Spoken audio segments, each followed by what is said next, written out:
Na lista dos 20 novos centros de saúde aprobados a pasada semana polo Consello da Xunta non figura a Pobra, algo que xa tiñan advertido os populares. El desprecio que han hecho tanto de esa inversión como de la donación que por cierto ha caducado el 31 de diciembre del 2017, con lo que a mayores de haber perdido la inversión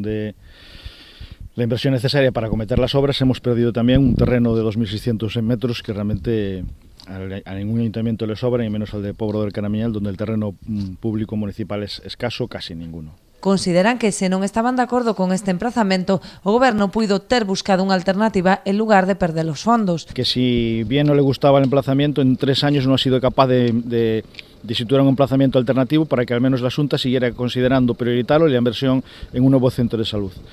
La realidad es que a día de hoy,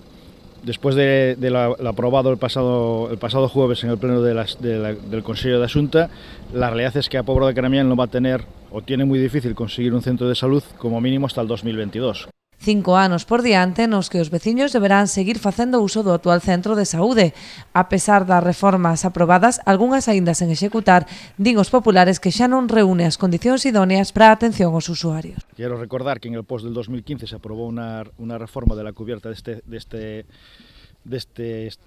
este inmueble, y a día de hoy seguimos padeciendo las humedades y las inconveniencias de no haber sido capaces de acometer una obra aprobada en el Concello para ejecutar con fondos de la Diputación, pero de gestión directa del Concello. Un nuevo ejemplo de que la falta de responsabilidad y sobre todo la falta de implicación con aquellas personas que entendemos que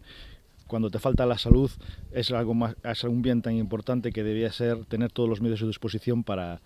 solventarlo.